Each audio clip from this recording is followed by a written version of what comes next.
Recorded live on the North Coast, Scotty does a show with guest CHET ADEN. Plus news, today's top 5, and more.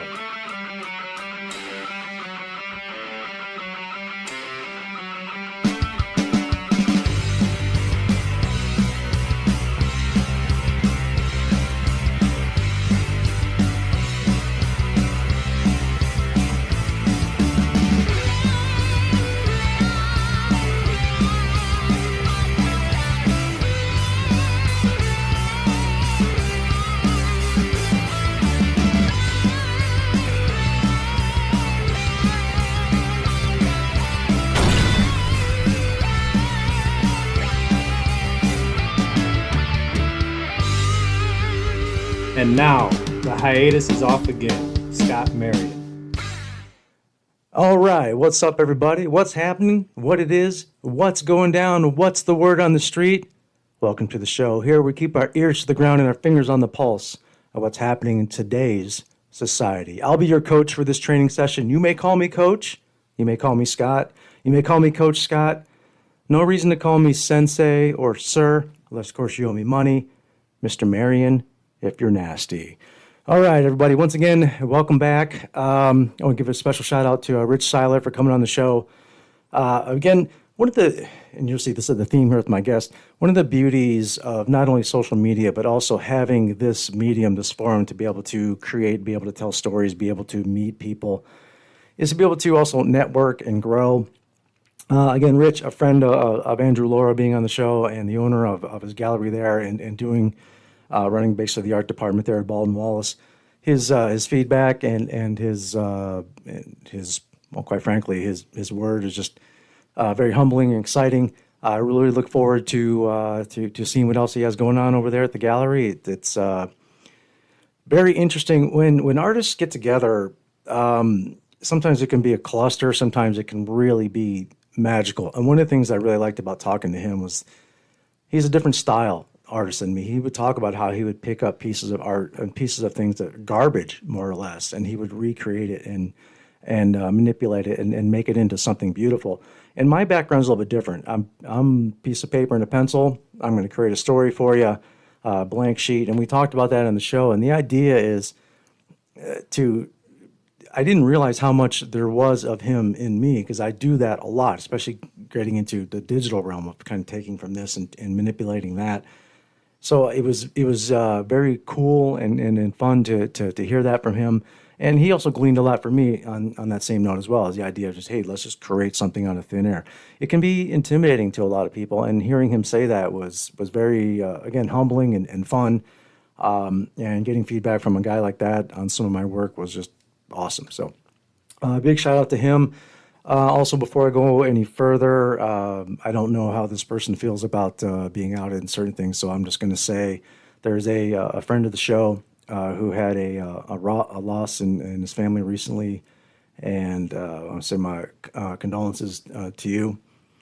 And again, if I wrote you and you responded to me about how I feel about your loss and everything, and some things that.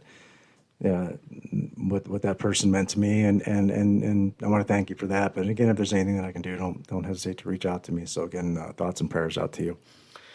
Speaking of funny shape, brings me into very quick the world of MMA. Some great fights coming up soon. I'll touch on that a little bit later on. I have another fight companion coming up here soon. I believe it's going to be next month. There's a really stacked card coming up soon, which is going to be awesome, including Nick Diaz returning. Now, which brings me to, it's hard to keep his name out of my mouth when you're talking about MMA, but Conor McGregor keeps doing what he does and keeping himself as relevant as he can, especially in the Twitter sphere. Conor has been recently going after Daniel Cormier. Conor, no. No. No. Not DC. No. Wrong guy. For a million reasons. And in our sport, if it comes down to it, the guy, the only chance you would have, Conor, is if the man was as trashed as he can be. So pick another guy. Wrong move. No, just stay away from DC. That's the wrong guy for you to go on, because the man put it best when he said, "Worry about the guys that are beating your ass." So enough about that. Last bit of open news that I have is again with my graphic novel, The Thirst. It's really starting to take on some momentum here, especially having Rich here the other day.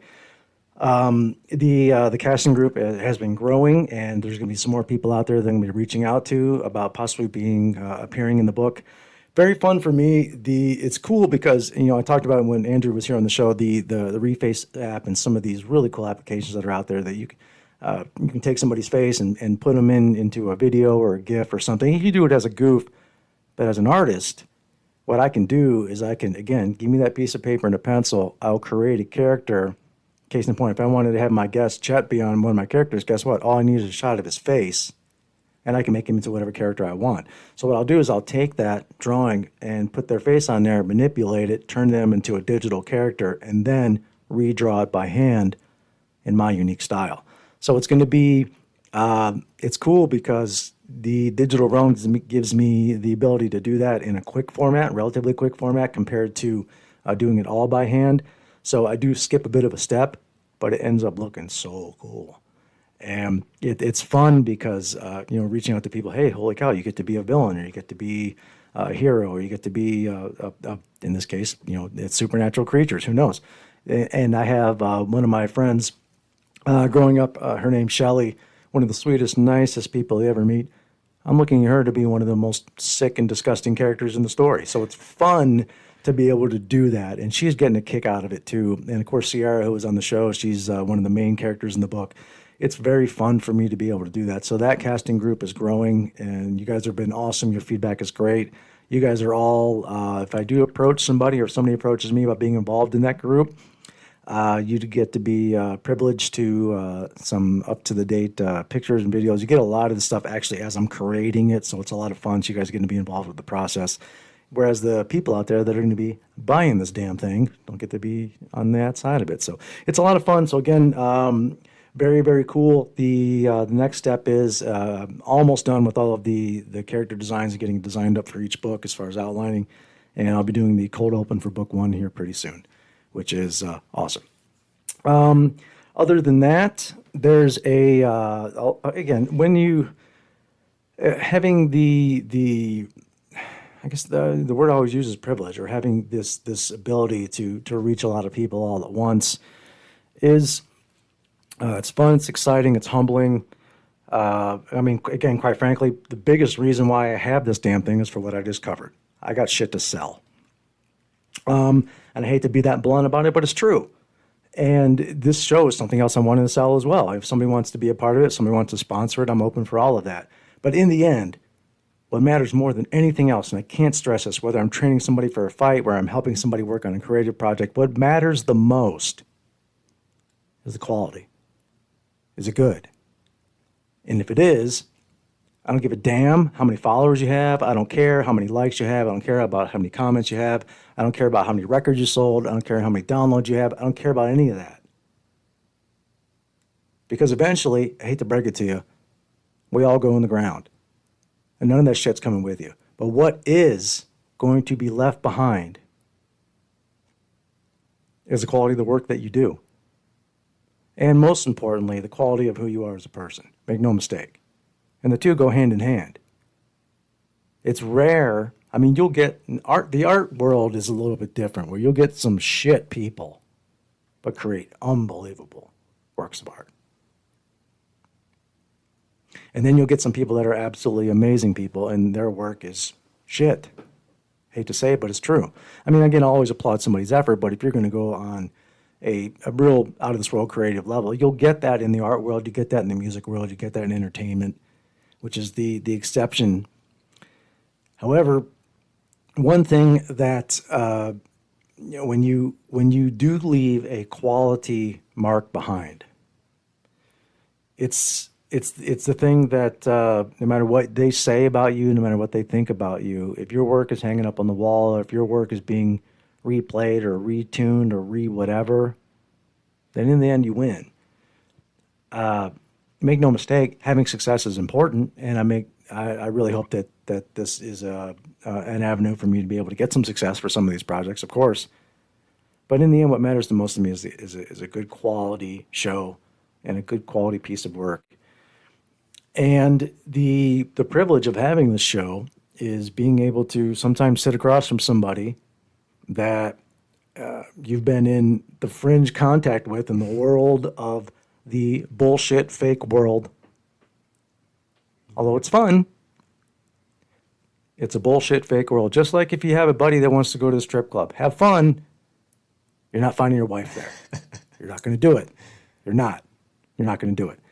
Enjoy yourself. Have a great time. Yep. And that's what the social media is all about. It is. However, over time, you realize there's some people that I've been in contact with over social media who I'd just be like, who that? What?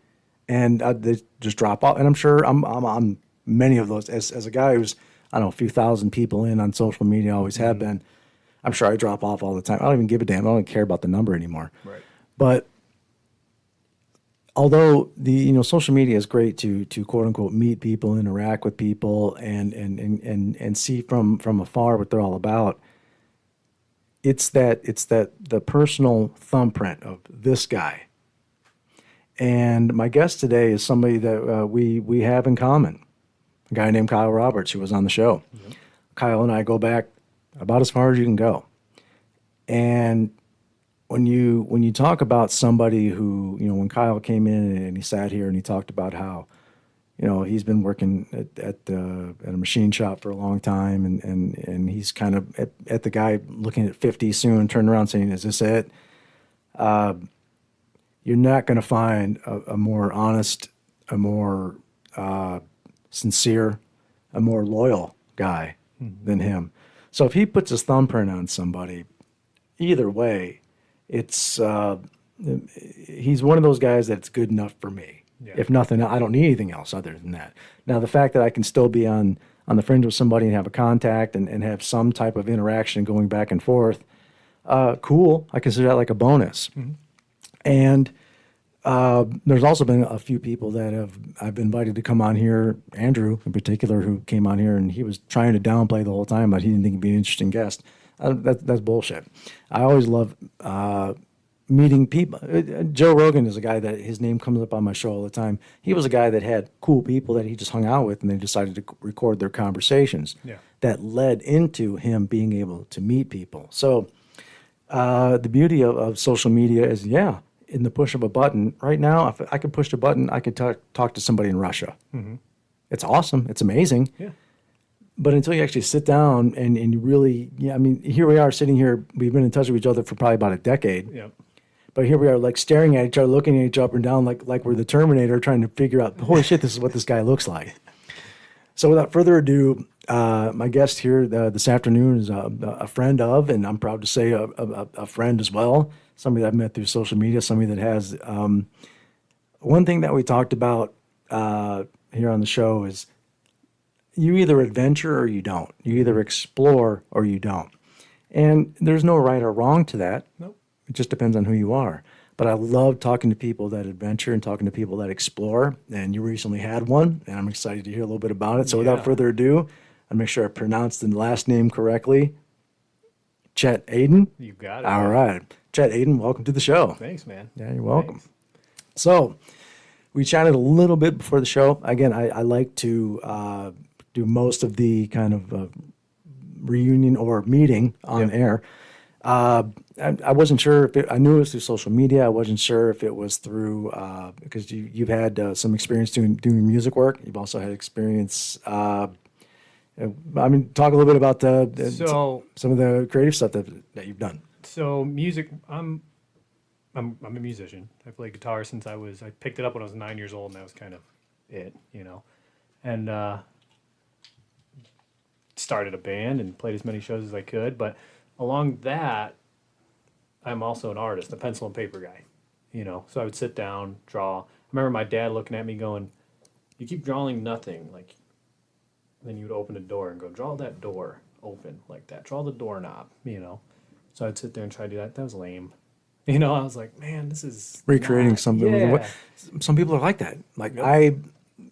I'm more the opposite of that. I want to recreate it, but then it's kind of morphed into I'm going to recreate this and this and this and put them together Yep. and do kind of I've been called like an analog Photoshop, but out of the blue, just kind of you're free flowing. You said Yeah. Yep. nice. Just free flow stuff. And, then I realized I did a lot of like kind of tattoo designs, stuff like that. And never realized that being a creative individual was kind of rare, you know, being a creative mindset was kind of rare, thinking outside the Past a box. certain age, for sure. Yeah, Yeah. and then as that keeps kind of progressing, I have a theory on that. yeah, let's hear it. Well, and this is something basically. Now I was a bit of the exception, but even I experienced this. There's again, not being a parent and being almost 50, I can only talk about this what I've experienced. I don't know what's going through with schools today. However, there was a real, it seemed like a push towards, okay, be creative. And then once it hit right around junior high-ish or so, it's like, okay, now step in line. And then here you got to get ready for college. Right. And, hindsight's always 2020, but I've looked at my situation, and it sounds like it might have been beneficial for you as well. I feel like that I would have really benefited from being in a fame type of school, almost a performing arts, something. I don't sing, I don't play an instrument, although I know that I could. But as far as performing, broadcasting, again, I'm sure you're one of these guys as well. Give me a microphone, put me out on stage. I don't care. I don't care how many people are there. I'm out. That doesn't bother me. I'm sure and you're wired very similar. So that is absolutely rare. To keep going with that, past junior high, high school, I've lost track of how many people as an adult, quote unquote, and I'd say as an adult, really after the age of 30, that I've experienced that said they used to draw or they used to write or they used to perform or they used to whatever, and then they stopped. Yep. And the biggest reason was, at least this is what I've experienced, is the adults are like, oh, okay, now it's time to get serious. Yeah.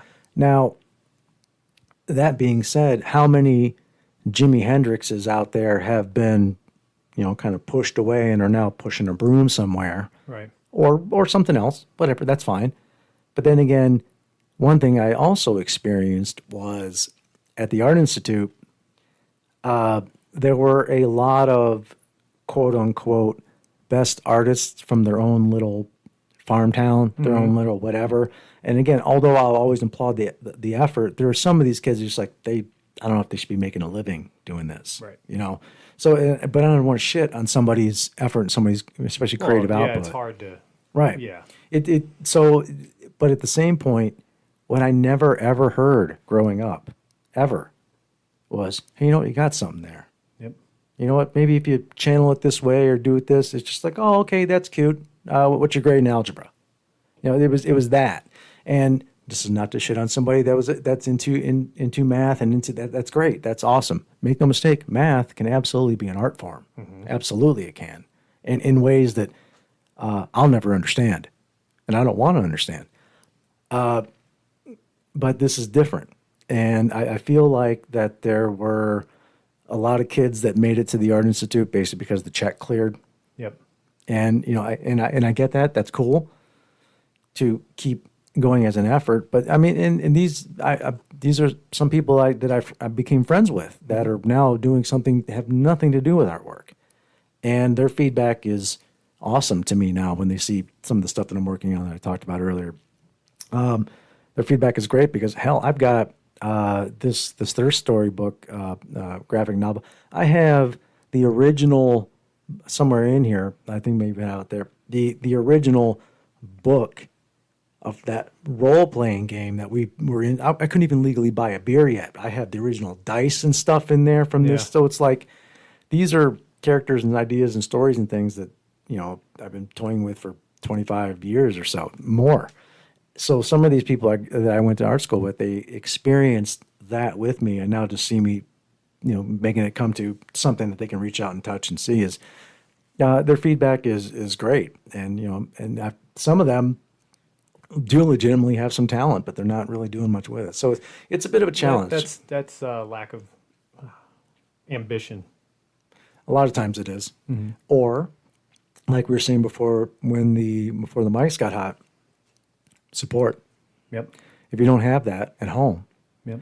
I understand the 9 to 5. I understand the 40-hour a week job. I understand doing what you have to do to make all the ones and zeros add up, and to make ends meet, and to support family. And I get that. However, if you're doing that, that's what you do to survive. If you don't have an outlet to create, if you don't have a way to, for lack of a better term, be therapeutic, to release that, to let that out. Artists, creative people, we go mad. We do. If there's one way for us to go crazy, put us in a cage and not let us do anything. Right. 100%. We'll go mad. Yep. All we need is just a piece of paper and a pencil. Put us in a cage with that, just that, and we can be okay.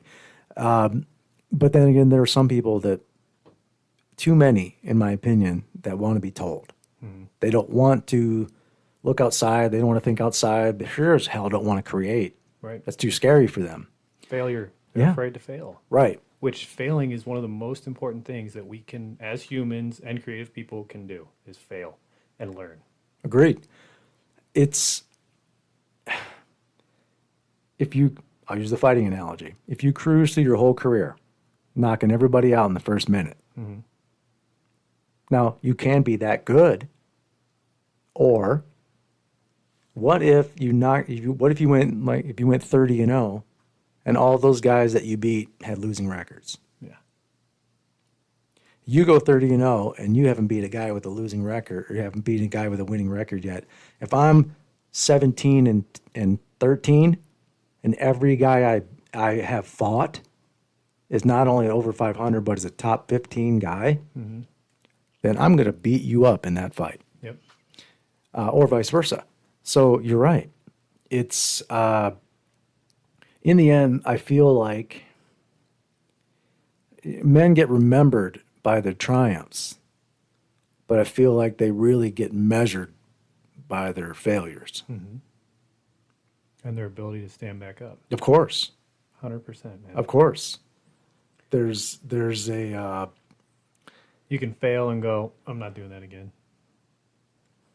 And I've done that. Again. I'm not going to say that I haven't done that. I've said it. Yeah. I've gotten so frustrated, I've said it, and then I lost sleep and got up really early and went back and figured it out. More often than not, that's what I do. Yeah. But then again, there have been times I'm like, okay, I'm done with this. Pretty much for like my basketball career. Yeah. That stopped after 6th grade, when everybody else kept going. Yeah. And I just realized it. I'm going to stick to a sport where we have to weigh the same and where we be about the same size. Yeah. Yeah. So that was my strategy with that. But I mean, yeah, there are, example, geez, I don't even know. I mean, even just editing these podcasts and doing this stuff together. I had, up until like maybe 4 or 5 years ago, I had such minimal experience even doing any of this type of stuff. And now this is what I do 3, 4, 5 times a week. And I've got people approaching me about doing professional stuff. Now, make no mistake, do I have an artistic gift? Yeah, I do. And I embrace that. But the only way is I busted my ass and done probably 2,000 videos in the last 4 years. I'm not exaggerating. Between the little promo stuff, and then I've had some of them as long as 2 hours long. Actually, I've had the one podcast I did with Dan was 3 hours long. So I've done some long videos and then some short ones. But it's because it's that repetition. There's no way in hell the first time I picked up my last phone and did a video, if you would have asked me to do on that phone with what this one could do with this program, there's no way. It would have been too much for me to handle. Right. But because I've been keep going at it to learn, and and again, this is the beauty of not only us getting to know each other through social media, but the beauty of social media and the internet. There's really not much you can learn that you can't learn on YouTube. Right. There's there's editing programs. If I'm going in there, the Audacity program that I use right here, I literally went on YouTube and said, okay, free audio program, that's good. Yeah. So I'm sure there's old timers that would look down on that. Oh, back in my day, Of course. I had to. But what that old timer had was somebody else looking at him saying, learn from my mistakes. That was my dad's number one line. He would say something to me, don't do this. I've already done it. And Well, it that same didn't old work. timer was using something that I guarantee that his pop didn't use. Right. So Right. YouTube and those people that are creating that kind of content to teach you something, they're doing that same thing. That learn from my mistakes. This is what works. This is what doesn't work. Yep. It's the same concept. We just have the internet, Social media, you can get really, Well, it's bullshit. sucked into It's the bullshit. black hole It's bullshit. of the whole bullshit line. You It's really bullshit. can. You I'm, can get I sucked do the in. exact same thing. I know? portray an image of myself being absolutely perfect. and- Yeah. And, it's bullshit. So it's bullshit. even avoiding what we portray ourselves as, and just getting on there. Next thing you know, it's mindless scrolling of COVID, Biden, this, that, Yeah. bullshit. Yeah. It really is, and it's like you're taking that time, and I'm guilty of it. I'll sit there, be flipping, and I'm like, what am I doing? And put my wife will tell me all the time, hey, put your phone down. Let's, Yeah, before you know it, 18 minutes has gone by. 18 minutes Yeah, is it's like, gone. what? you know. I'm, I've gotten yeah. real disciplined and a lot better with it. My thing with social media is I communicate with so many people. I make these motorcycle parts, and now I'm like making a custom gas tank for a guy in California. Like this is very challenging. It's badass. Though. It's so fun. Cool. It's so fun. Cool. So And make no mistake, ladies and gentlemen, that is art. That is, for sure. Oh, absolutely. That's what my mom says I all the love time. it. I'm so glad you got your creative side back and you're getting your outlet back out there. I might just be. It's like sculpting. Oh, and make no mistake, I told you to send me some pictures. I'm going to put some Yeah. pictures up here of some of your work too. I'd love for people to see that. 'Cause it as far as getting into doing the custom tanks and things. What led to that? Was that something that you set out to do, or you just fell in love with bikes, or what was the So that catalyst steers for that? way back, and you can actually ask Kyle about it because he's known me since I was a baby, I believe. Wow. Yeah, long time. So, which goes to show his age. Oops. Yeah, I'm actually older than he is too. So, But, yeah. my dad built bikes, cars, all that, hot rods, and I was like 10, about to be 11, and I had bicycles out the wazoo. I mean, that was my thing: skateboarding, BMX, mountain bikes. I was gonna say, like, All that. were you into distance or BMX? Or BMX. more? Yeah. Did all the tricks and still, now things hurt. So I don't try not to do that anymore. But Oh, because I dabbled into skating a little bit. Andrew, who was on the show, and Joe, who was on the show. Joe was into skating. Andrew was into more of the BMX. yeah. I was a wrestler. I was an athlete. I was into sports and stuff. They were into more of that, and I dabbled in it, but from afar. You Yeah. BMX guys, you're not. Look, I'm nuts. I'm not flipping over top of my head that type of nuts, and Yeah. and I'm saying that with respect. It's the same thing. Like at some point in time, I want to get into a shark cage and go face to face with a great white. I ain't getting out of the cage. Right. But there are some divers who do that. Yeah. No, I mean, for me, that would be like the ultimate rush. But I see you guys do that. I got nothing but respect for that. That's that crazy. stuff- yeah. So my son wanted to skateboard, and I was like against it. I'm like, no, dude, no. Like, because I have my ankle hurts like all the time. Oh, it's brutal. It's yeah. brutal. So I'm like, Yeah, no, and there's no organized anything where like there's parents there to pick you up and take you to Right. like no you bust your ass and that's it. So now it's like, all right, I'm not going to be that dad. I'm not going to put a cap on this kid's ability or anything like that. So I got him a board. And then I was like, here, let me show you. So, because I skateboarded too for growing up. Sure. So I'm showing him everything I can. And then he's giving the board back to him. So I was like, you know what? I just went out and bought myself one so I can have one and be right next to him and showing him stuff. Next thing you know, we're both at the skate park. Of course. Skating, and then I drove out to like Wadsworth and bought these two little quarter pipes, put them in my driveway so he can skate. We can just do it there. Little quarter pipes. They're yeah. only 2 feet. Yeah. But you only got two of them.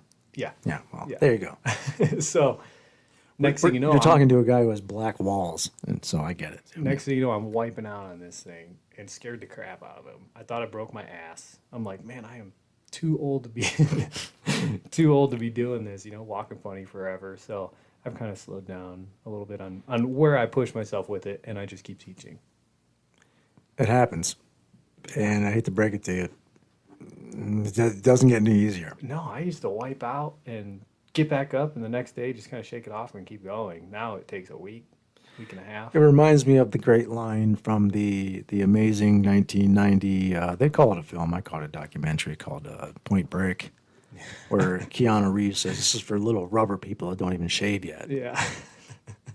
And he's right, because that was kind of when I got out of it. Yeah. It was that little taste of right around sophomore year. Like, I'm pretty much done with that. Yep. But God bless some of the guys that keep doing it. That's cool. Oh yeah. Yeah. It's and there's a big market in that. Mm-hmm. If you end up getting into sponsorship, you end up getting into there's everything from the BMXing to the motocross. That's the next endeavor. I was going to ask. That's where it's Motocross, heading to. Yeah. How old is your son? He just turned 9.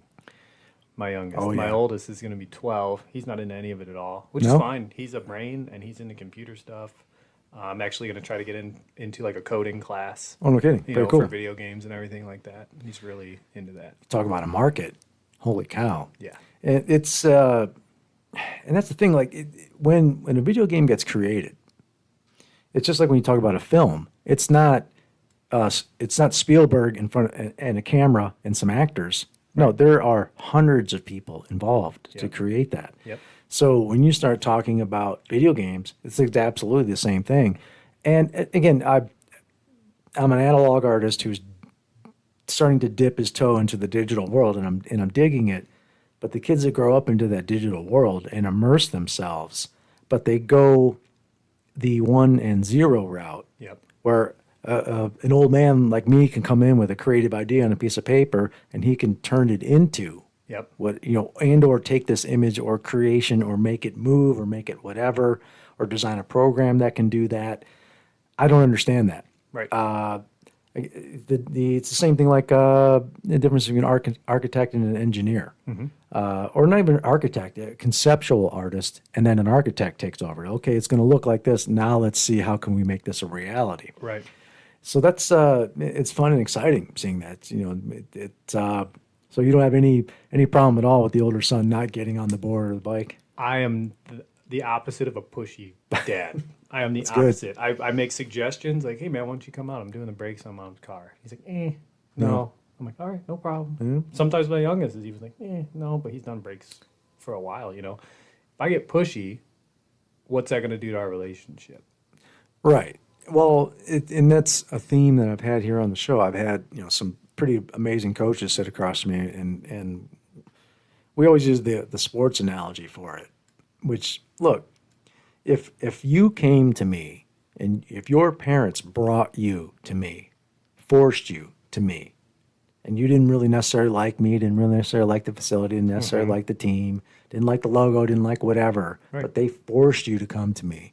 Even if I was the best coach and I had the best program, if I made you a national champion, a world champion, there's going to be a part of you that resents me Yep, because you didn't choose to do it. exactly. Now, and again, not being a parent, I can only talk about this so much. How do you find to walk that line between guiding and not being, hey, you need to do this? So, Well, I'm sure there are instances where you have to do that. When it comes to Oh, for everything sure. from hygiene to whatever. I'm Oh, sure for you sure, have to be like for that. sure. But when it Hey. comes to endeavors, yeah. So there is times where you're like, look, man, go outside. Let's go outside. Go do something. And I got good kids. There's barely any pushback, hardly ever. There'll be those smart ass little comments, but that's because that's what they were raised around. Well, So it's just it's plain. inevitable. Yeah. So Pretty soon they're gonna keep you on your toes with the wit. I mean, that's not soon. That's now, man. well, They're witty. Ha! They are witty kids. It's so funny. They're respectful about it for the most part. Well, good. Yeah. Chris being 12, he's a little bit different. I remember when he first was like, "Your mom," I was like, what? We don't talk about grandma like that. He's like, I'm not talking about grandma. I was like, that's mom. Right. You know, You and have then to he teach them, stops like, and he's oh, like, yeah. oh, okay, you know. But certain things I am like, dude, come outside. We're gonna go. You know, when I go to the skate park, I'll take Chris will ride a scooter around. You know, and he was pretty bummed about going because it was hot out. You know, Sure. and as soon as we got there, he did really well. Wiped out pretty good, and I thought he was gonna quit. And that was one of those things where I was really like, get on the scooter. Don't just run off and sit. Get back on the Get back scooter up. and let's keep going. Yep. You know, I'll go with you. Yep. To kind of, you know, that's just part of the game. Well, yeah, to not only tell them to do that, but when they see you do that, that's the key. You know, it was the same thing. We talked about it here a few times. That if you're a smoker and you're telling your kids not to smoke, it's difficult to get Yep. that message across. Right. Be the person you want your kids Correct. to be. Right. That was my turning point in my life. Yep. Was when I looked at both those boys and thought to myself, like, how do I make them not the way that I was, you know, growing Better. up, but better. Yeah. The only way to do that is to be better. There's Of course. the only way. You know, Absolutely. you need to be the individual that you want these kids to be. I mean, and you probably understand that as a coach, you know. That's what you got to do. It doesn't always work, I'm sure. You're but right. And there are, years down the road, they're going to remember. sure. And I won't, again, I'm not, just like I won't shit on an artist for creating, even if their work isn't spectacular. I won't shit on a coach for their effort. Right. But I've met a lot of coaches before where it's like, that person can't teach anything. Mm-hmm. Like how's this person? That was one thing that always made me feel good as a coach, because I knew that even though I didn't have a big team, that when we walked into the arena, the kids that were with me knew that if it came down to it, coach could kick some ass if I had to. Yeah. And there was for lack of a better term, there was a swagger with that. Just like, okay, we're here. We don't have a lot of us, but we're tough, and we're going to come at you. And it showed and emulated without. Then again, I grew up with that. Although my head coach in high school growing up wasn't a fighter, but he was absolutely just, he commanded respect, and that's the way that he still is. Mm-hmm. So when we would walk into, and you talk about just a physical workhorse too, you know, that guy, he still is riding bikes and stuff today. It's amazing. So we always knew that, like, man, you know what? If you have a coach that, yeah, I mean, they're not going to be fighting for a title, but the idea that, okay, he or she, they can go, they can do it. And sometimes it's inevitable as a coach that every team I've ever coached, there's always, now it hits a point where I had a heavyweight that he was just too damn big. I couldn't do anything with, but there's always some kid about your size who is the kind of alpha in the school, kind of the alpha on the team, who isn't going to listen, who isn't going to whatever. And you kind of have to, you know, just like you get on that horse, you got to pull the reins back a little bit and show them, like, yeah, you know, one kid in particular, I talked about it. He's a super, and he's actually part of my group of the Thirst now. He's going to be one of my characters. But I was showing, it was after wrestling practice, and I was showing a jiu-jitsu move because I had a grappling class after that. And he was trying to show off and bridge through it and fight back. So I strangled him. No big deal, you know, just, figure four of the body, rear naked choke from behind, strangled him. Yeah. Yeah, and to this day, he still talks about that. Like, you got me. I'm like, yeah, I did. Yep. And it was not to hurt him. It was not to humiliate him. It was just you know what? You made a move. There's people here. This is what you do. Mm-hmm. And by the way, the people that were there, who I've been teaching for a while, got a little taste of, oh, okay. So if it gets real, okay, he can do that. Yeah. Against a kid in his physical prime at 18 years old. So getting back to your point though, by leading by example, this entire planet, I've had an impacted ass full out of, this is what you need to do, but don't look at what I'm doing. Right. I can't take it anymore. Mm-hmm. And that is one of the, to touch on a running theme here, That is one of the worst things about social media. Yeah. Yep. Why the hell do you think I need to listen to your opinion about who I should vote for? Right. And first off, why do you think that anybody out there even wants? Why would you even want to share that? Right. You know, that's it's. I think Rogan put it best when he said the internet is a giant glass house and everybody has a rock. That's exactly what it is. You know, and it's keyboard warriors. Yeah, exactly. You know, you've taken. I made one of my best friends growing up. Chris was his name. We became friends because of a fist fight. Right. That dude worked me, and I shook his hand afterwards. Like, dude, you're quick. You Yeah. know, that was quick. Well, that And then we became friends. right. You know, That's one of the beauties. Now, you can't do that anymore. no, Because you people kidding me? run and cry, and then It's like, lawyers, It is. It's all liability stuff. and everybody has a TV station in their pocket Yeah.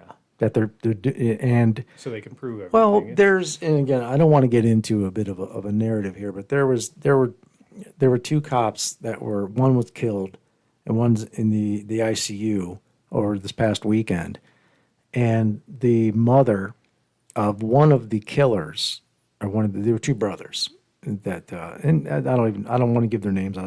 She starts doing this Instagram video of how she's trying to go into the hospital to see her son in the hospital, who, by the way, is under arrest for murdering a police officer. yeah. She barges in there with her phone going as if she's a victim. Like, no, just because you're filming yourself does not give you the right to break the law. Right. It doesn't. What kind of bizarre world are we in? Yeah. But you're right.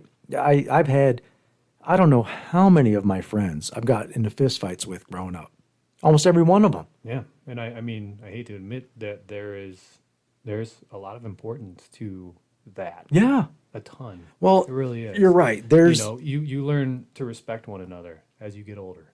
You learn you're not the Because- baddest dude in the world. Exactly. You got to learn that. Yeah. You got to learn that there's people Right. out there that can kick your ass. Yeah. Yep. Physically, if it comes down to it. And by the way, it's also good to learn that you can kick somebody else's ass and also not to do it, and when to and when not to. Yeah. That's the key. It's from the first Karate Kid. Mm-hmm. Why learn how to fight, or then why learn karate so I don't have to fight? Right. And I was 11 years old when that movie came out, and still made an impact on me. And there's a reason for that. That's why, again, when I'm coaching somebody, if I say, look, make no mistake, somebody jumps you on the sidewalk, I expect you to defend yourself or your loved one. But if I find out you're jumping somebody on the sidewalk, not only will I never teach you again, I will absolutely testify against you. Yeah. I'll prosecute you. Right. Because if I can take somebody like that kid I was just talking about, 18 years old, and teach him how to strangle somebody like I did that to him, what if somebody pissed him off one day Right. and something snapped, Right. and he's in class, Yep. or some girl says no, and he strangles her? Then who are they coming after? Right. So I always make that stuff very clear. It's and it all boils down to leading by example. It just really does. I've seen coaches that are just plain bullies, but as weird as this may sound to some people out there, to a degree, I'm pro bullying to a degree. Now, can it be overboard? Of course. Sports is the best example of that. You don't pin somebody and then stomp on their face in a match. There's a code of conduct there, and there's a referee and stuff. But my experience has been, if an athlete wants to do that anyway, chances are their coach is that person anyway. Right. It's not a secret that schools that you go around and compete against that want to throw punches, their coach is not spending his off time in the library. Right. So it's always going to boil down to that, though, for sure. Yep. As far as let's talk a little bit about you just had your trip out to Bonneville. Is that where you're at? Yeah. I Talk about that a little So bit. Bonneville was one of those things as a kid. I remember sitting on the couch, seeing it on TV, and like looking at my dad, going, "What the heck is that? That's just forever white, and like everything goes fast, And I'm a speed guy. I mean, I love going fast. So, I remember kind of looking at my dad. World and records get set there. that's where you go to Yep. set world records, and it's all timed and documented, and it's incredible. And just the engineering and creative side of people, out there is it's state of the art. insane. It's insane. So So what exactly were you there for? I went out there.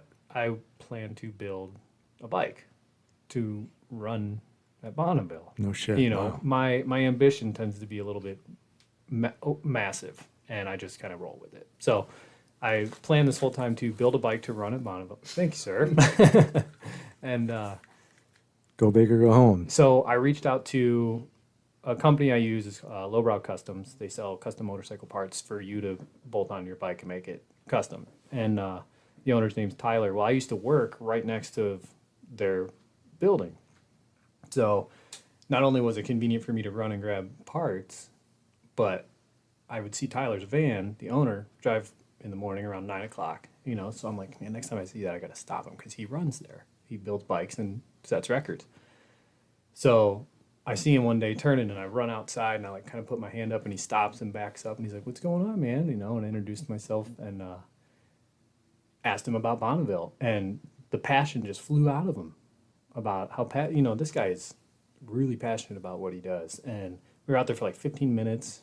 You know, he's explaining everything, and I was like, "I got to get there." He goes, "Here's my email." Gotta love that though. Like when you talk to somebody like that, and not only is it not a chore for them to talk, Right. they'll just, yeah, I You know, love that. it just kept flowing out, and he's one of the nicest people. So being a musician, when I was in a band, you know, I was like, we were like 14, 15, playing shows in Peabody's. You know, That's awesome. like one person had a license, and we had to like fill his Buick with everything we could and then get rides there, you know. And only a couple of the other bands that we played with were supportive. You know, other ones were all like haters, you know, like Well, they're probably in their 30s. Never really might have been. met some of those. That was being in a band at that age. You probably encountered that a lot. Like you probably All came the across a time. lot of guys that maybe never made it, Yeah. and they're getting a little chip on their shoulder. It was one end of the spectrum or the other. Yeah. You know, it was either you had this old dude headbanging in front of you at the stage, just like Digging it. super supportive, like shaking your hand afterwards, finding you in outside to The tell real you the did real great. gangsters are those guys. Yeah. For sure. Or you have the guys that are like the complete opposite, you know, Yeah. complete opposite. Yeah, hell with them. The motorcycle side that I'm doing now is the opposite. It is so supportive. I mean, there's people out there that you think are untouchable to communicate with, and social media has helped you communicate with them, and they're super supportive. That's super, awesome. Super helpful. You know, that's what So this is a It's project incredible. now you're designing and going to build from the ground up. I have it drawn on a piece of cardboard hanging on my wall with a thumbtack in my shop at home. That's how it starts. Yeah, and I have the supercharger for it and kind of just collecting parts. So I reached out to Tyler, emailed him, told him I was going to get out there to try to learn. You know, let me come out there and just kind of see how the ropes are, see what it's all about before I go building something and then coming out, you know, because I have to go. And you've never been there before. Never been. Okay. Always wanted to go. So Tyler says, you get yourself out there and yeah, I'll take you in the van. You can come up on a line, all that stuff, you know. So I bought the ticket. I flew into Salt Lake City. It took 3 flights. And I get there, had a rental car waiting for me, had to drive like an hour and 40 minutes Yeah. to Bonneville. And I get there and they're not letting anyone on the salt. I'm whooped, man. Weather. Or was- Yeah. Weather, and it was right That's at a the common end of the day. thing out there is the weather. Yeah. I spent a lot of time in Utah. I have a lot of friends out there. Utah's And- beautiful. Oh, man. it's amazing. It is. It's amazing. It was it's covered a- in smoke from the wildfires out west. Yeah, they call it they have what they call an inversion level. Mm-hmm. At Salt Lake, they do that on it's smog. They don't want to call it that, but they Yeah. call it the inversion. But things dip down into that valley and it'll kind of sit down in there where the city is. So they call it the inversion thing. But yeah, Utah's amazing. Yeah, but that's common in Bonneville is weather where they'll Oh, shut yeah. things down. Yeah, because I follow a couple things. Kind of. too wet, and you'll destroy millions of dollars of equipment. You Yeah. can't do that. Yeah, the salt actually already kind of is doing that. Oh, It's yeah, showing, true. you got to keep everything as clean as you can. So I get there, whatever day that was. I think it was Friday, and can't get on the salt. It's right towards they were closing it anyways soon, you know, and then the weather, and so they weren't letting anyone in. So I go into Wendover to try to find a hotel. Now I was way too spontaneous about this trip. Like I'm just gonna go. If I got to sleep in the car, I'll sleep in the car. Well, it was really hot. I wasn't sleeping in the car. Wendover, that's a casino town It for is. sure. That's where a lot of my friends in Utah. I think I even went on one trip there. Go to Wendover's, you can go gamble. Yep. Yep. Yep. So And drink. I get to Wendover, and I'm looking around, and one hotel is kind of maybe available, but super sketchy. My wife's on the phone, and she's like, "Hey, like, don't stay there." And she finds something in Salt Lake City. We both kind of did at the same time. It's like, all right, I'm just gonna make the drive back to So Salt another Lake. 90 minutes back. Hour and 40 minutes. Yeah. Yeah. So drive back to Salt Lake City, get to the hotel. I booked it for the whole time. I was like, I'm just going to stay here. Get up the next morning, sick, jet lagged, just whooped, So I'm like, okay, I got to get up and get moving, kind of sweat this out. Let's go. When I get up back to the Salt, I'm calling the lowbrow guys, my buddy Timmy, and I'm not expecting him to answer.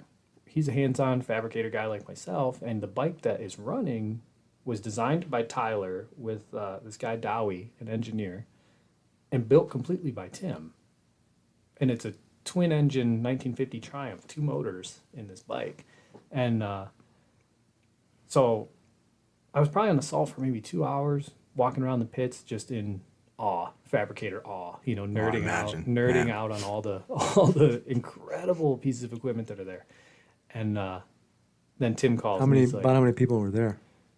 There was a lot. There Yeah. was quite a few. Few people thousand? there. Yeah. Okay. Yep.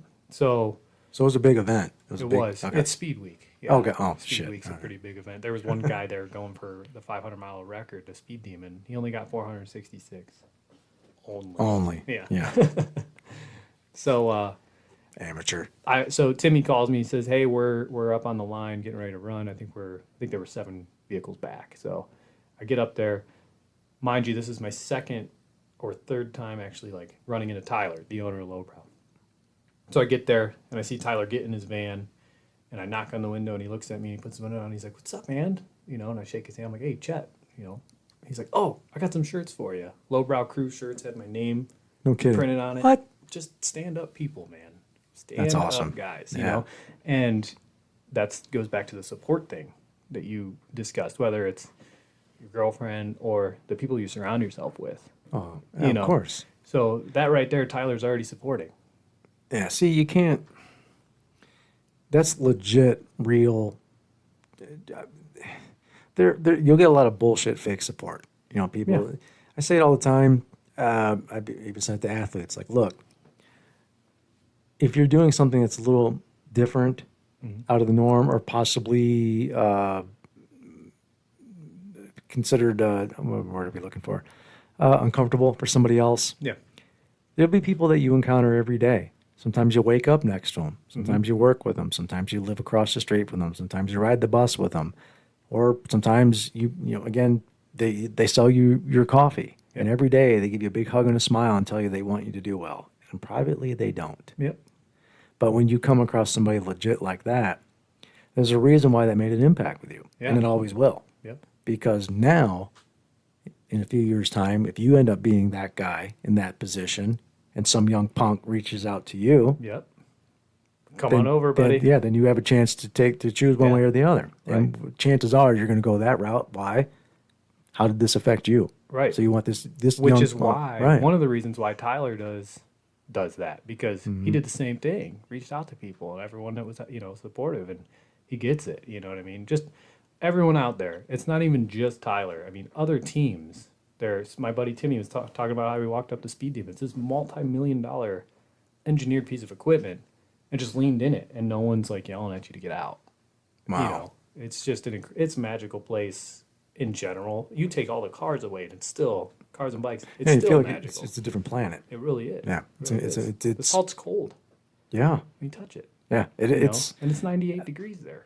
yeah. I was there. I only went through. I was there for like part of a day.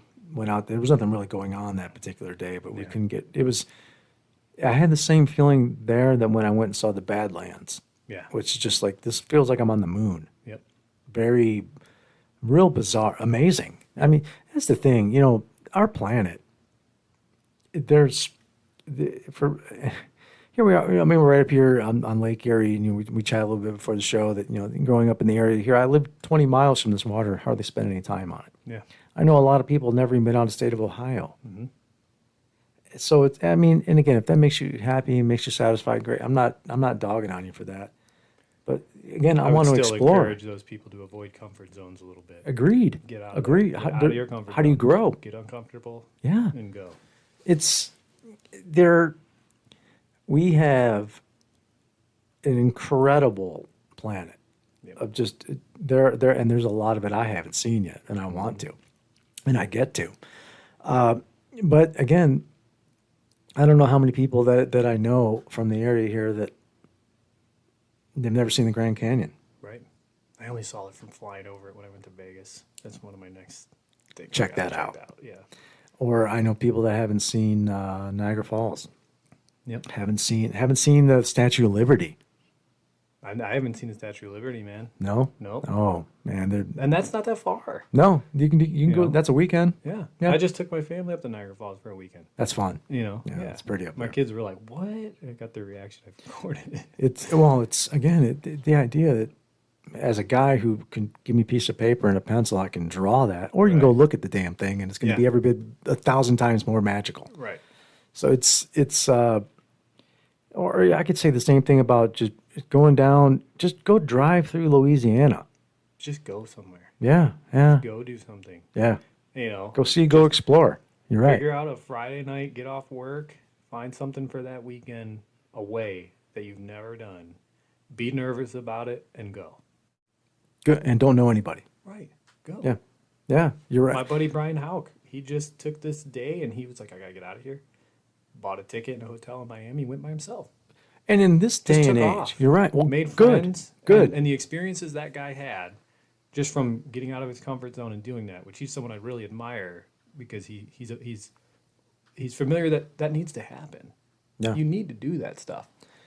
And he It's stepped out, did that, and the experiences he was able to have in Miami just from taking that spontaneous trip. my whole adult life has been that. Mm-hmm. I'm going to pick up and go here. I was the type of guy that I'd go up and go visit Alaska and decide I'm going to go live up there. Mm-hmm. Or I'm going to go to California, I'm going to go live there. Yep. Go visit Florida, I'm going to go live there. I'm going to go visit the Caribbean, I'm going to go live there. Had I not done that, I mean, my life would be completely different. And I'm not saying it would be bad, Right. but just like I couldn't take sitting in a cage, not being able to create. I want to see, I want to explore, I want to try things, I want to meet people. And I understand that it can be scary to leave the nest, but make no mistake, and I think we talked about it when Andrew was here, or maybe when Rich was here, there's a power in that. Yeah. I know, because I've done it, that you could throw a hood over my head and drop me off in the middle of somewhere, anywhere, Yep. in another country, and I'll figure it out. Right. Will it suck? Yeah. Will I be pissed? Yeah. Mm-hmm. Will I be coming for you? Yeah. Yep. Will I figure it out? Yeah. Yep. Why? Because I've done it. Right. Now, the first couple times, it was, the first couple times that I would kind of move and do, I was kind of knew somebody, and I'm going to go, and then it got to the point where, hell, I'm just going to go. Yeah.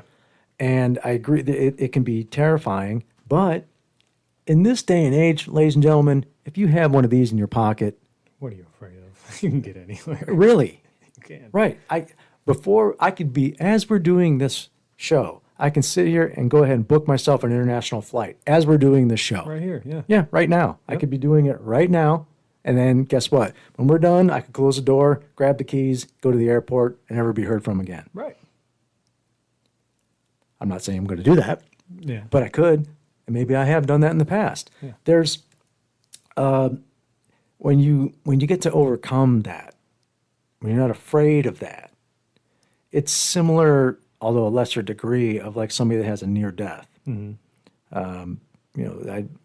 The one that Kevin Smith talked about when he was on Rogan's show, talked about his heart attack, other people share similar experiences. They don't fear that anymore because the story he shared was he remembers feeling relieved. Like any worry that he ever had was gone. Yeah. Like that was, whether it be the kids or the wife or the mortgage or whatever, it's not my worry anymore. Mm-hmm. So when he shared that, so now all of a sudden he's not, I'm sure he doesn't look forward to it. He doesn't, Right. he's not actively going out looking for it, But when the time comes for him again, he's going to be less afraid of it. Right. Same thing if you're a daredevil and you're into crazy sports, or you're just going to pick up and go. Mm-hmm. It can be very powerful It really can. and liberating. Yep. More than anything else, it can be You learn a liberating. lot about yourself. Of course. You know, especially I did that trip alone. Yeah. You know, flew there, Salt Lake City, got in the car, drove Utah, pulled off into a mountain in Utah, trying to see the stars. Couldn't see anything, which I was disappointed. Well, it's that damn inversion. That Yeah, way. yeah, yep. Not smog. It's inversion. It's not smog.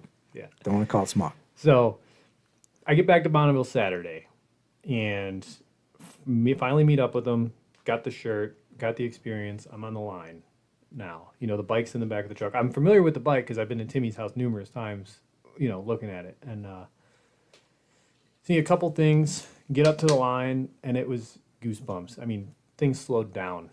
Time slowed down. Yeah, it was sure. just magic, you know. And get the bike out of the van and Brother, get it I up remember there. walking down to the ring, and every step is boom, boom. Yep. Boom. Same thing. Yep. Took me 18 seconds. I haven't Not had in my that mind. feeling since our old drummer Greg Sikora would go out on the stage playing the drums, and we'd have our wireless stuff, so we would just let it ring. Same Yep. concept, Absolutely. same Yep. rush, same feeling, you know. Yep. So they start the bike And up. for people that haven't experienced that, I this feel is what we're bad. talking about. Get out. Get out, right? I feel bad for people that don't get to. Even just that. get a taste of something scary. Right. Something. Yep. So bike fires up. He takes off. We all stand there making sure the bike doesn't stall. You know, because if it stalls, we just start it again. He can. So he finally gets to that safe spot. We grab everything, run back to the van to follow him. We get down there. We get towards the end. Where the hell is he at? Where did he go? You know. And all of a sudden we see trucks and an ambulance and everything, and it was like, and I look out the back window and I see something that looks like it could be a bike laying down. You know, his wife's in the car, his little daughter is in the van, all his friends, you know. That was very eerie, very quiet. You know, our CB radio's not working or anything like that. We're Yeah. not getting any feedback. What's going on? He was Well, perfectly fine. But that's the weird, the stillness, like you said. Everything stopped. Yeah. Everything. So Tyler was fine. He was in the ambulance they were looking at him, you know. He was going 155, 154 miles per hour. And the bike got wobble and he went down. That was his second run. His first run was 148. The record's 151. All right. So he's going 155, wipes out, I believe the timed mile that he went through the mile markers at 154 was his body. His bike, I don't think, went through, But his body did. but his body did. So his first concern was, you need to let my crew know I'm good. 'Cause Oh, they're sure. gonna be freaking Yeah. out. Yeah. His second concern was, dude, that was the record. Yeah, I Like I broke it. watched Tyler say, as he's hugging his wife, who was like terrified, he looks right at us and he's like, that was the record. This is where the dude's head's at. You know what I mean? That's a different level. That's another You know, level that's a term that gets thrown around, but you got to experience it firsthand. right there. That's a culmination of years of training. This is his second time going down, too. Well, second So time. he knew how to fall. Yeah. He said, I learned how to fall from my first fall. Yeah, you crawl right,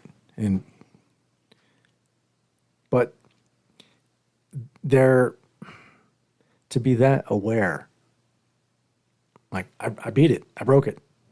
He didn't get it because he wasn't on the bike. Yeah. But he knows But he- that what he designed Can do it. and built is going to do it Right, next year. right. You know? So, Well, and between now and then, might be 160 that they're looking at. right. And that's the beauty of when you start talking about that type of performance, motor performance, one little and all of a sudden you're 150 and all of a sudden you're 172. Yep. It's insane. Just the margin of error and the margin of success is so minimal, so small that, and again, this is where the art comes in. of the, carry the two or whatever the Yeah. hell that difference is, that's going to cut that wind just that much, Yeah. or whatever it is that's going to get that much more horsepower, or that is, in every sense of the word, mesmerizing to Right. me. Yeah. When I see people, engineers, mathematicians, mechanics build something like that, to me, it's the same experience of watching a brilliant brain surgeon. Right. Just the idea, because I make no mistake, even brain surgery, there's a creativity to that. Absolutely. There's a very structured pattern on how that has to get done. But you have to have a creative mind. You can say the same thing about aircraft. The big thing is unmanned aircraft, which you can do some amazing things with. But the instinct that a human being has, Right. it seems like that's going to be the most difficult thing to be able to emulate through AI and stuff like Yeah. that. So when you factor all that stuff in, the idea that somebody can, that they can be that aware. Holy shit, I just bit it. But That was it. I touched was- the brass ring. I touched Exactly. it. I touched it. Exactly. It's and that, a lot of people will see that as a failure.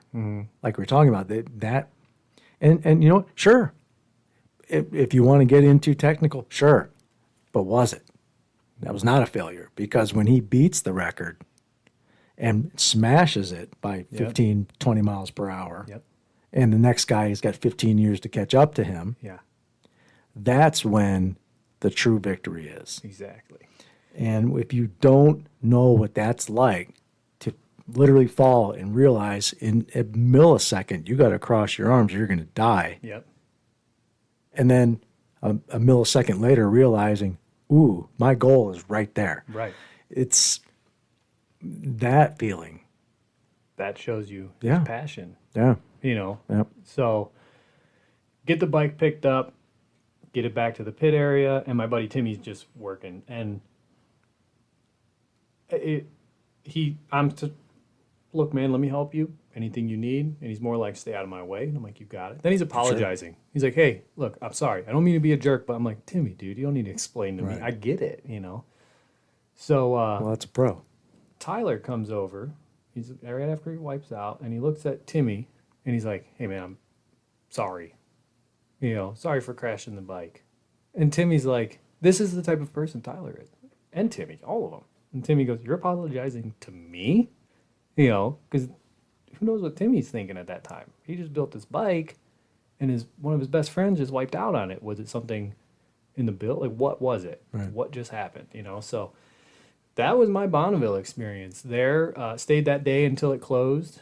Drove the long haul back to Salt Lake City. By the time I got there, my rental car was doing something a little bit weird, wobbly, and I didn't want it to pay charges for trying to make that haul again, and blame you. damaging something. So, And that's then- there's not much on that drive either. It's oh man, it's flat. yeah, and I'm saying if you have a worst case scenario in a rental car, that's a bad place to. a I mean, very bad place to be. there's traffic, but in the middle of the night, Yep. maybe not. Yep. Yeah, that's you're not a mile and a half from the next town, No, you're 80 miles. right?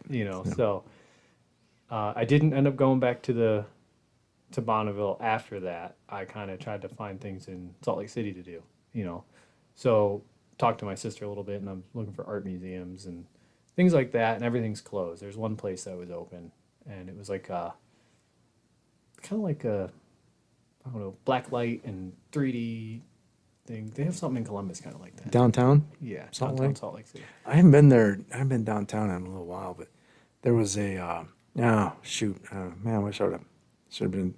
There's a couple galleries I know up in Park City, and that would have been about a 45-minute drive for you from there. Mm-hmm.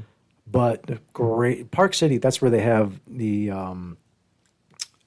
Sundance Film Festival. Okay. It can be sunny in Salt Lake City, and you go up to Park City, it could be snowing because it's up on top of the mountain. Really? It's really cool. It's a very cool town. If you go right near downtown, or not right near, you go through downtown Park City, you'll see all sorts of little. It's all mom and pop shops and galleries and stuff. Some high end things there too. That's a that's a really good spot. Also, there's also a couple other areas around Salt Lake that are kind of like the artsy areas that'd be fun to go. Yeah. But yeah, it was at a Sunday. That was a Sunday. So I get Yeah, there and and there's a running gag in Utah that Sunday Utah's pretty much closed. yeah, and Monday they're closed. And my flight left Tuesday. Oh, yeah, Mondays too, but Sunday, good luck finding anything that's open on Sunday. Yeah. So I That's get what you there get. and it's just crowded. Like homeless people everywhere, drug deals and all kinds of stuff going on. I swear I saw like a dead dude in the grass. I was just like, I'm gonna go back. So I went back. There's an underground to Salt Lake City that is, well, I mean, the one movie SLC Punk. Yeah. If you haven't seen it, it's got what's his name? I can't remember his name. He played Shaggy in the Scooby Doo movie. Matthew Lillard. That's him. He's the lead actor in that movie. It's I mean, it's a movie, but when you have a certain, for lack of a better term, lockdown on a town or a city, in that case, in that area, it's clearly the religious control that goes on in Salt Lake City. If you deny young, in particular young kids, and all of a sudden that it becomes a powder keg and kids will explode and party and go crazy and do dumb stuff. There's a real underground to that in Salt Lake. It's been like that for a long time. You'll find that in every major city, but it's interesting because overall, Salt Lake City, beautiful, very clean. Cost of living is great. For the most part, the weather is good. I know a lot of people there that are very good people, but there's some shit in Salt Lake for sure. I mean, there's shit everywhere. Sure. But, so I get there and I was like, I'm just gonna go back, and I go back, and then I was in a cage. I had nothing to do until Tuesday, when my flight was gonna be leaving. Go to a movie or anything or So nothing. I'm walking around. Are they still on? It should be opened up for the most It's part. pretty with opened up. masks. I realized I was the only one walking around without a mask. Really? In all the stores, I'm like, oh man, no one said anything to me, but so I walked into the one store right by my hotel and grabbed a pen and paper. Bought a pencil, bought a little pad, paper, and started drawing a couple of like motorcycle parts that I've had in my head for a while. I do everything. That's how it works, man. Yeah. So I do everything on paper. I wish I had the CAD or the SolidWorks program and training to do that, or the time to delegate to just learn that. That's the challenge for me. Yeah. Is do I have enough time to learn anything? I'm learning. The next step is I'm learning this program called Nomad, which is a digital sculpting. Now I can design a character, I can draw a character, I can draw a character on paper, then I can take them and turn it into a digital character. By doing it on this Nomad, now they become 3D, so then I can animate it and then do like 3D printing and stuff like that. Yeah. But even though I bought the membership to the damn, I bought it a year ago. Yep. I've spent 5 hours on it since then, which is nowhere near. I mean, I should be over 500 hours on it by now, over a year, to really be able to master it. I haven't had time. Yeah. So when I hear that, but I mean, that's the beauty of the ability that you and I have. Piece of paper and a pencil. Yep. Can we be as efficient as people with those top tier programs? No. But we can still function. And we can still be, we still produce. The way I do it now is I hand draw piece of paper, I click a picture of it, and I send it to people that have that program. Yep. My friends, and they'll put it in, and some of the stuff I have to have laser cut out, and I'll send it to him, and he'll draw it. Little charge, nothing too crazy, and then he can cut all my parts for me. But how many of your parts are 3D printed? Is that still? I don't 3D print any of my parts. You don't do any? Nope. Are you open to that? Yeah, so when I was actually because I'm just learning a little bit of that, and I get open. If you're open to some feedback, that for anybody that I know, it's into any type of manufacturing, any type of mechanics. I mean, you can buy a 1948 Buick and build whatever part that you need for it, even if they don't make that part anymore. So I was always curious because Yeah, Jay Leno 3D prints certain intakes for some of his cars. Yeah. And Oh yeah. I mean, that guy's collection is out of this world. But he has cars that are one of a kind. Yep. Right. So his cars that like almost make someone like me emotional. I was just looking at it like, oh my god, of course. Duesenberg he has. I'm like, what? Yeah. That's insane. Steam car. Yeah. Art. Some of the steam stuff. Yeah. Unbelievable. Yeah. So actually, the 3D printing thing. So I finally fly back from Bonneville. I'm home for a day that Wednesday, and I had to kind of figure out a way to spend time with my son and still get these orders that I'm behind on moving a little bit. So I was going to take him mountain biking, and it was raining. So I'm like, hey, man, you want to go in the garage? I got stuff to do. He's like, yeah, let's go in the garage. I gave him my phone. He was in charge of the music, out there. And well, Justin Bieber? No. Okay. No. He listens to some YouTube guys, but then he plays the same like heavy metal stuff I like. So. That's some good parenting right there. Yeah. So, okay. Yeah. just make sure. Okay. And kind of did that, but that day was a blink, and the next day I was back at the airport at 5 a.m. flying to Chicago for work. Oh, that's right. I remember you telling me about that. Okay. For work. So. Is this common for you to be kind of No. Hopping on jets as much? No. Okay. I think it's about to be, and there it could be. We'll see. So I got a new job at Voss Industries in Berea. Now they were bought out by Stanley Black & Decker. So Stanley Black & Decker owns a ton of places. There was a place in Chicago. Name's been around forever too. So. There was a place in Chicago and had a couple pieces of equipment down, and my boss, which he hates when I call him that, Dave, flies out to Chicago, and before he leaves, he kind of mentioned to me, is that something? Would you be interested in going to Chicago and giving me a hand? And I was like, sure, I'm all for that. So I went home, and he goes, it might not happen. I might not need you. I packed a little bag anyways and left it in my truck. And 10 o'clock that day, he was like, hey, I need you out here. So I got in my truck and drove to Chicago and helped him out for a couple days. Drove back home and told him I don't want to make that drive again. I loaded my toolbox up, and that drive, that kicked my butt, man. It's taken me away from customer parts, and with ADEN Customs and the clothing line, it's taken me away. That's from a whole day, and the family, So, he was all for that. I told him if we're going back, let me build a little tool collection. We'll throw it together. We'll ship it there. So that's what we ended up doing, and we shipped. I had to replace a couple parts on these presses and a motor, and so they made a big crate. It looked like the Acme cartoon style crates. Nice. That's the first thing I thought when I saw it. And they shipped it there. So this time I flew out there and got right to work again. And well, that flight's only not an hour, maybe. not even. It's like 50 minutes or something. But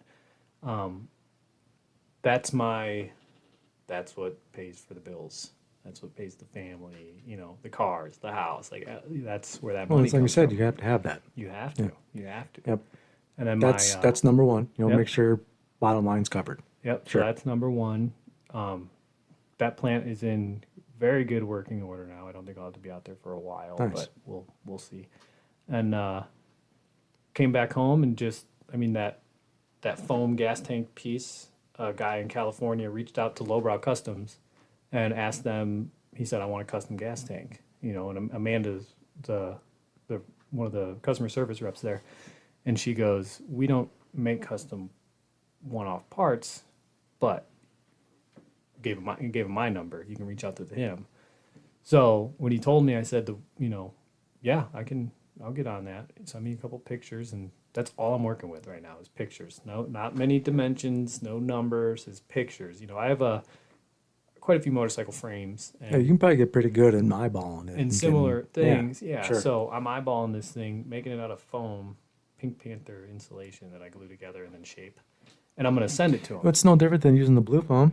Right. I've used the blue foam on like set design, things like that before, so it's no different. Yep. Same type of thing. So I've even talked about doing some of it, if not here, then actually getting blue foam and kind of chopping it up and airbrushing it so it actually looks like, we call it the Scott Cave. I want it to look like a cave wall. That would be pretty cool. Yeah, it'd be a little bit of work, but where do you get that stuff at blue foam?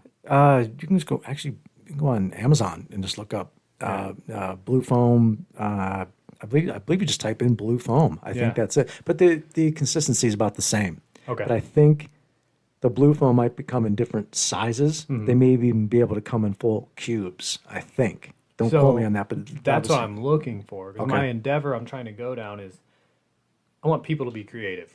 Don't ask me what you want. Tell me what you want. Right. Or let me find it. Let me help you. So these manifolds I make for Yamaha 650s, they have 2 carburetors on them. So I built a manifold for mine so I can run 1 carb. That idea came from a 5 a.m. conversation with my dad years ago. He's like, "Oh, he thought it'd be cool to do this," So when I You built, never know when inspiration's going to strike. right. man. You So never when I do. built this one bike, I wanted to build as much stuff as I could. Almost everything that I could build, I wanted to push myself and do that. So I made that one, and then I see on Facebook, like a Facebook group, a Yamaha 650 group, some guy goes, I'm looking for this part, and I commented on it and said, they're really hard to find. I made mine. You might- realize you're telling the exact same story that Kyle Roberts said when he You sat might right have there to- about he goes on groups on Facebook because we were dogging on that's social how I media. use it. But that's how he does it too. That's how Yeah. I avoid the annoying bullshit that'll piss anybody off, and I try to stick with the inspirational stuff or the helpful stuff, And, Well, yeah, but case in point, that can be great for you. Yeah, that's next awesome. thing you know, I had 17 orders. Oh yeah, all awesome. all within 2 days, and I met all those orders. That was tough, but I did it. And then I have 2 types that I make, but each person, bottom line is I tell them, these are what I make. What do you want it to look like? Make changes to it. Let's talk. Sure. Let's make it one part that's out there and it's yours, and you help design it. Let's do that. So the foam See, now you're talking one of a kind. So the foam gas tank thing, I wanted to be able to ship you or a motorcycle guy a block of foam, and you shape it and you set it on your bike and you get the shape that you want, and then you ship it to me and I'll build it and then ship you the tank. That's pretty cool. That's my goal, because that's keeping people creative. That's helping people reach their goals of having one-offs, Or, you can buy, Lowbrow has incredible tanks, beautiful shapes, that go with the chopper theme, But there's creative people out there, Oh, for sure. and they might not have the sheet metal shaping ability. I've invested a lot of time and a lot of money Yeah, and the thing into is, what I'm if doing. somebody's going to do that, you have to let them know that it doesn't have to be, showroom quality when you send it back to me. Right. It doesn't need to be completely smooth. Just give me a shape. Yep. Give me a 70% of the shape of what you want. Right. It doesn't need to be, pristine. Just give Right. me an idea. There are ways that you can actually get around doing something like that with digital programs too. Yeah. Which is, again, I'm just scratching the surface of that. Because I imagine what you do, it's got to be, incredibly in depth. Some of the programs that you can get in with that. Oh yeah, you could. So that, and as an analog artist, talking to another analog artist, my Yeah. advice is embrace the digital as much as you can. Yep. And then once again, you know who you are out there. I'm sorry. You guys were right all those years. I should have stopped messing around and getting into doing digital a little bit more. Well, there's also, make no mistake, there's a bit of an ego involved because I love knowing that give me, again, two turntables and a mixer, I can get down. Give me a piece of paper and a pencil, I can get down. And I did the idea that I would design something by hand. A case in point, like the Thirst, I could do it all digital if I want. Yep. And I will do much of it digital, but with the final product, it will be drawn by hand. Mm-hmm. So when we actually debut the book, I will have a gallery show, where you can go through page by page and see them hand drawn, hung up on the wall, because that's me and Yeah. that's my style. Right. And also, make no mistake, we are a bit of a dying breed. It's gone from nostalgia to valuable Yeah. to be able to create with things by hand. Right. Someone can come up to you and say, my father passed away X number of years ago. I want a picture of me now, and draw him right next to me. Yeah, I've done that. you can do that. Yep. You know, the I've actually value had- in that is Yeah, I've had through the people send roof. me 4 or 5 different pictures with Yep. 12 different family members total and say, can you put us all together? Yeah, I can do that. Yeah, Yeah, right. it's fun. That's something that you can't go and just get that. You know what I mean? That's That's true. it's Yeah. special, you know. It, Or if someone brought me a part and I needed to make prototype number 1 part. You know, this is what I want, and I do it all by hand and craft it. Here's the finished product. well, you see They it then as soon as take they that. hand it to you. You can see it. I can see it. Right. Yeah, right. You can see it. That's what I'm saying. That's if we can just start right there. Right. If somebody comes up with me and says, "Hey, I have an idea for a troll character," Yeah. okay, I'm already starting to see it. Right. Yep. If somebody comes to you with, "Hey, I want this to work, fit over," you're already seeing it. Then it's the labor of Yeah. putting it on paper Yep. and or putting it on something screen that for some people, and make no mistake, I'm sure it's like this for you. It's like this. Sometimes it can be a chore. Yeah. I'm on this thing now where I'm taking all these characters and adjusting them and creating and turning them into stickers. So I use them as an element. So I have to sit here and outline them and then go through and trim them. I'm spending countless hours doing it, Yeah. and it's tedious, but when it's done and I'm able to put your face on that character and manipulate it and then send it to you and you send me that holy shit message back, Yeah. that makes it all worthwhile. Right. And that's because as soon as the project starts, we can see it. A lot of people can't. There are people out there that are obviously huge fans of motorcycles, huge fans of racing, huge fans of speed. They couldn't build a bike from. They wouldn't even know where to start on Right. that. It's the same thing. There are people that are huge fans of stories and sci-fi and all this stuff, and they wouldn't know where to start to tell a story. Yeah. Which I find odd It because it's and I think it's because it's a natural thing.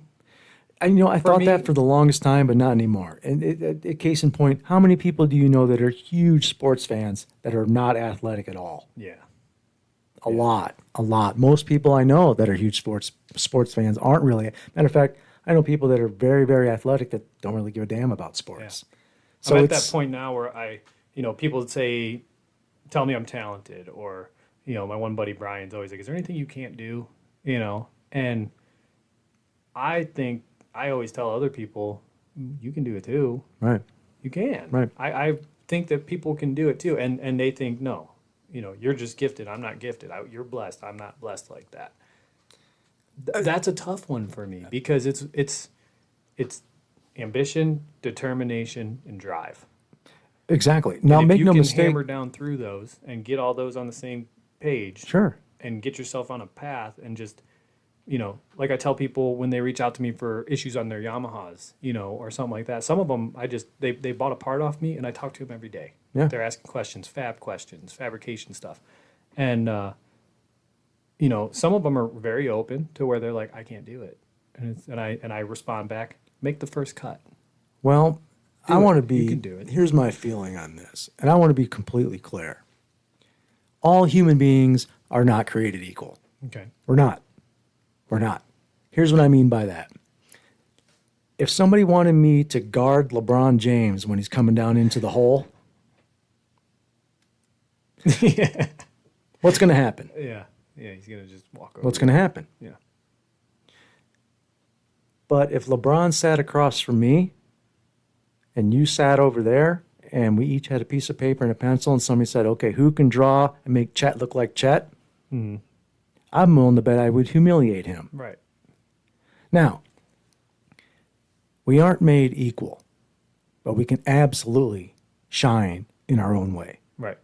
So, I met Shaquille O'Neal. He came in the store I worked at in California. He came in there and he was a super nice guy. And he left. And the only thing I thought to myself is, I can't believe we're the same DNA. I Yeah. can't believe that we're the same species. That Yeah. guy's 2.5 of me. Yeah. And I know how to fight. But that guy, he could shot put me. Yep. So, but then I got thinking, like, you know what? I'm willing to bet I could probably write a better story than him. Right. I'm willing to bet I could probably draw a little bit better than him. Does that make me better? No. Right. Does that make me feel inferior? No. It would make me feel inferior if I had to guard him. Yes. Or if I had to try to tackle him or something like that. Of course. Yeah. But when somebody tells me that they can't draw a face to make it look like that person, I'll accept that. Yeah. But what I will not accept is that they don't have any ability in anything at all. Right. I never accept that. Yeah. I don't care what it is. I don't care if it's just memorizing your times tables. There's going to be something that you can do that either I can't do or can't do as well Yeah. or as proficient as you. So there's this roundabout. I've heard that my whole life too. Like, I can't draw two stick figures. I said, well, you know what? I'm willing to bet that you could probably build a better engine than I can. Yeah. So does that make me better than you? You better than me? No. So when I say all human beings aren't created equal, we're not. But we can absolutely be on an equal playing field. Again, you put Shaquille O'Neal standing next to you'd have to be sitting. I can't remember his name now. The physicist who was in the he was disabled. He was in the chair. The brilliant Christopher. Hawkins. Yeah. Yeah, is that him? Hawkins. Yeah. So we have Hawkins and we have Shaquille O'Neal or Brock Lesnar. One is a physical freak. The other one, by definition, could be a physical freak as well. Completely opposite spectrum of it. But compare brain pants. Yeah. Yeah. I got you. So there are ways that we can absolutely level that. So when I get around people that they almost push back vehemently about, oh, I can't do that or I can't do that. Right. A lot of times, my opinion is they were told that. Probably. And it gets back to that when you hit a certain point where, okay, now it's time to start focusing on your algebra. Right. So I feel like that can steer a lot of people down that path. And I don't accept it either. It's the same thing. I know people out there that are incredible bakers who have, maybe not so much now, but at first were challenged when they were being called an artist. I said, that's absolutely art. Are you kidding me? Yep. It's art. You're taking all these ingredients and pieces and putting them together and creating something completely different with them.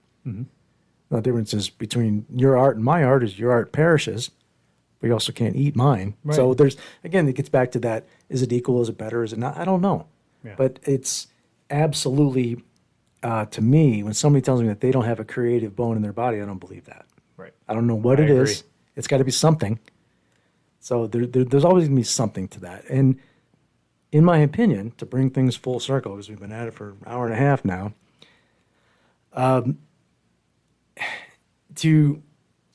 if you don't fail,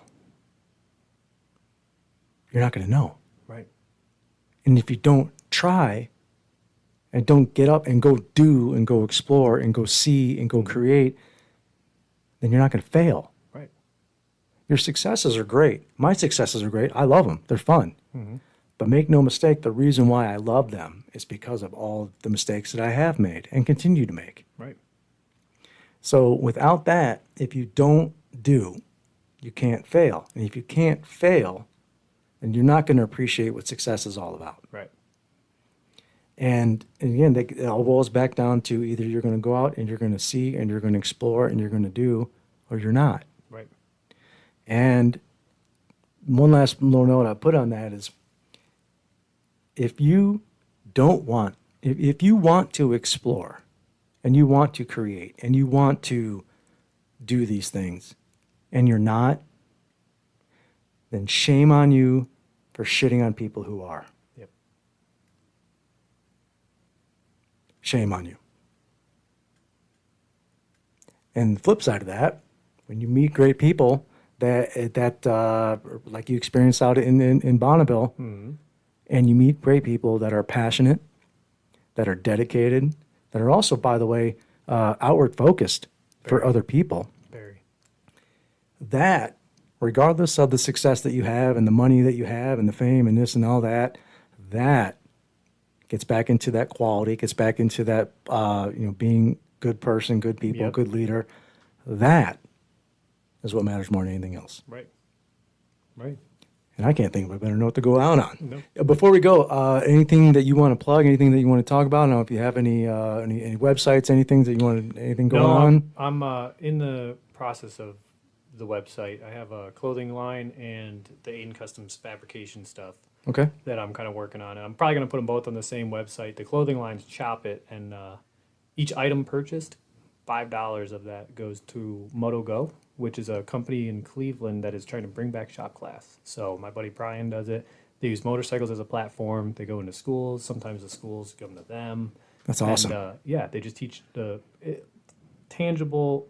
You learn patience. You learn failures. You learn succeeding over failures. You learn that you may not have failed. You just learned a way that it didn't work, and you figured out another route to still achieve that common goal. And I think, I think that's really important with today's society. It teaches today's kids to be a trailblazer. It does. And like that. It's not getting in the way of any joint vocational schools. I was introduced to this because my dad did it, and I was 10 years old and I started building chopper bicycles, and That's badass. we'd go in the garage and cut this mountain bike up and start, just kind of building and welding terribly, but it worked, and other kids, there was never an introduction to it. There was never, the teal bike I'm building now for this year's show bike was my first motorcycle that my dad built when I was 7. That's what broke, 7 years old. That's what broke my mold. That was like, wait, you can think of something and build it? So then it's actually, my son was like just turned 7 when we started to actually redo this bike, That's so cool. So he's kind of hopefully getting that same push I did. I don't know. We'll see. But Well, he will see what dad likes, what dad's passionate about, what dad's outward focused about, and he will see something be made out of nothing, which is something we downplay. When you build, there's a satisfaction that comes with that. Yeah. Through the failures and the trial and the error that, you started out with a bunch of stuff or maybe nothing, and now you have something that you can get on that damn thing and ride it. yeah, every gas tank's made out of a piece of flat sheet. It's so cool. That's where I start. Yeah, so cool. That Moto Go, what I really like is it doesn't take any place of a JVS or anything like that. It's like younger kids, and it's just that introduction, which I think every kid should at least walk past. That Oh, I agree. If they're Absolutely. into it, they are. If they're not, they're not. But I don't think a lot of the younger generation knows what they are actually capable of because they never even walked past it. They never seen anything like that. Yeah. Their parents didn't do it or anything. It's not in schools. They don't have shop class in schools anymore. It's too bad. Some schools still do, but And they have, they have the, vocational schools and things like that. But course this, they have this is a vocational great schools. introduction. to this that. is just that preemptive, like, Well, there was the if you stigma. like it, you can go to JVS. Yeah, You can and- go to, Career Center. Right. And see- you can source it Right. yourself, whether it be JVS or not. Go push a broom in a shop somewhere. Sure. Start at the bottom. Don't be afraid of that. Push a broom and, And there was a, like the JVS, for example, there was such a stigma when, of course I'm older, but there's a stigma that when I was growing up, that's where the hoods went. That's where the bad kids went. Yeah. And it was just, you can't cut it in high school, so you're going to go over there. Right. And I like that has shifted into, no, maybe I don't give a damn about algebra 2. Yep. And maybe I want to go learn how to turn a wrench, or I want to go learn how to heating and air conditioning, or whatever the hell Right. it is. There's my experience has been people that work with their hands, people that are busy, people that are building, people that are creating. At the end of the day, you know what they're not doing? They're not sitting and they're not crunching. Although, like your son, if he wants to code and crunch numbers, Yep. that's one. But he's still building something. He's not doing taxes. He's not. Yeah. He's not that. I mean, if people want to do that stuff, that's fine. He's creating virtually. Correct. Right. Which So is still cool. right, but if you're sitting in a cube and all you're doing is filling out somebody else's form, somebody else's paperwork, when you go to the end of the day, you don't have a feeling of satisfaction. No. But if you're building something, creating something, Yeah. you have a feeling of satisfaction. Every show that I do here, Some are better than others. Some are more fun than others. Every one I have a feeling, cool. It's good. It was done. It's good. It's finished. And make no mistake, every show that I get, I always get nervous until the show starts. I just do. I would be nervous with that microphone until I walked on stage, and then it's fine. But when you have something like that you can reach out and reach these young kids, that's a great message. Right. And that's awesome. So what's the site again? So no, everything's strictly just right now Facebook. Just on Facebook. Reach to me through Facebook. Eventually, I'll have ADENcustoms.com. And, everything is going to be there. But I'm trying to create this thing that is constantly getting money, to kind of help them and help get, if I can guide it and actually shake a kid's hand that wants to do it, but his family can't afford to get him into anything, and I can foot that bill, I'm going to do that. Now that's a victory. I'm going to do that. Yeah, you know what I mean? For sure. So that's kind of the goal awesome. here. Well, if there's anything I can do to help promote, let me know. Cool. If there's anything, it's of course, we'll chat when we get up there. Pictures and video stuff. I like to superimpose it as we go here and chat about anything. But anything else you have before you go? Any plugs? Anything you have like that?